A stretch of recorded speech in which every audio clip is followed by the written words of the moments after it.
नमस्ते दोस्तों। हमने अपने आगे वाले वीडियो में आपको बताया कि आप सैलरी के पैसों का किस तरह से यूटिलाइजेशन करें कि आपको आने वाले फ्यूचर में तकलीफ ना हो, है ना। अब हम समझते हैं कि हमने जो सेविंग की बात की थी वो सेविंग आप किस तरह से कर सकते हैं ताकि आपको आने वाले समय में प्रॉब्लम ना हो, तकलीफ ना हो, है ना।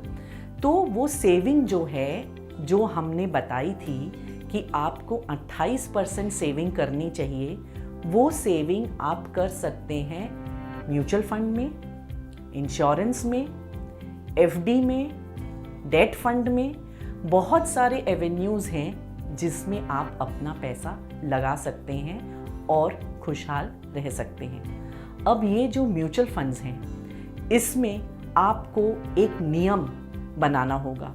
कुछ पैसे आप ऐसे म्यूचुअल फंड में लगाएं जो थोड़े रिस्की हैं, यानी जो आपको लंबे समय के बाद जो पैसे चाहिए वो पैसे आप इन म्यूचुअल फंड्स में लगा सकते हैं, जो थोड़े से रिस्की भी होते हैं पर रिटर्न भी काफ़ी अच्छा देते हैं। समझिए 10 से 20 साल की अवधि के लिए अगर आपको लगाना है तो। अब कुछ म्यूचुअल फंड ऐसे होते हैं जो डेट में अपना पैसा लगाते हैं, यानी वो गवर्नमेंट बॉन्ड्स में अपना पैसा लगाते हैं, ठीक है। तो उसमें फिक्स आपको अमाउंट मिलता है, या फिर आप बोल सकते हैं कि वो ज़्यादा रिस्की नहीं होते।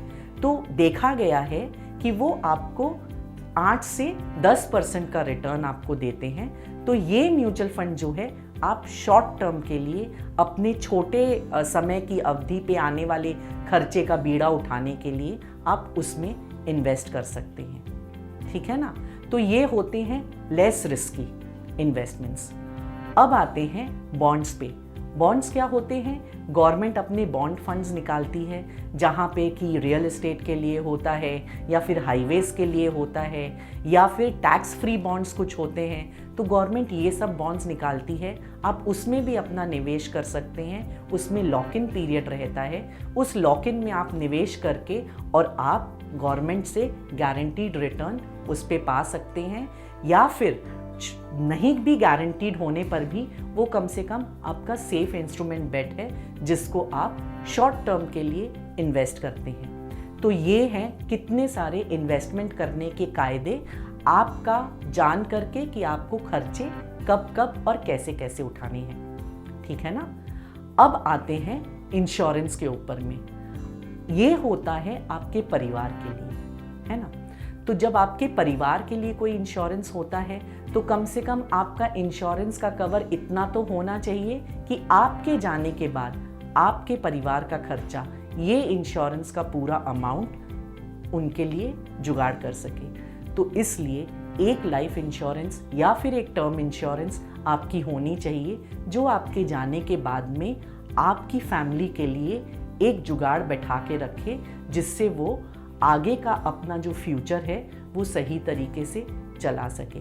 यानी आप अपने सेविंग को इस तरह से चैनलाइज कीजिए जो आपको बताए कि आपको पैसे लंबे अवधि के बाद चाहिए या छोटी अवधि के बाद चाहिए, और एक प्लानिंग ऐसी करें जो आपके परिवार के लिए हो, जो आपके परिवार को फ्यूचर में एक सहायता प्रदान करे, आपके बच्चों के जीवन को खुशहाल बनाए। उस तरह का एक ठो प्लान आप ले करके बनाएं। यानी रिस्की इंस्ट्रूमेंट से ले करके लेस रिस्की इंस्ट्रूमेंट्स तक आपका निवेश होना चाहिए आपकी उम्र को देख करके। कहा जाता है कि अगर आप 40 साल के हैं या 30 साल के हैं तो आपका 60% या फिर 70% रिस्की इंस्ट्रूमेंट्स में होना चाहिए, और अगर आपकी उम्र ज़्यादा है तो आपका कम प्रतिशत रिस्की इंस्ट्रूमेंट्स में होना चाहिए।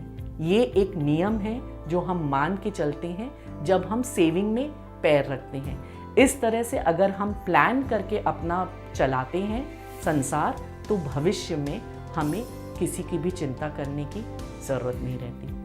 आशा है अगर आपने सैलरी को हमने जैसे कहा है उस तरह से विभाजित किया है, और प्लानिंग को, इन्वेस्टमेंट प्लानिंग को हम जैसा बता रहे हैं, अगर उस तरह से आप कर रहे हैं तो आगे जाते हुए आपको कभी कोई दिक्कत सामने नहीं आएगी। धन्यवाद।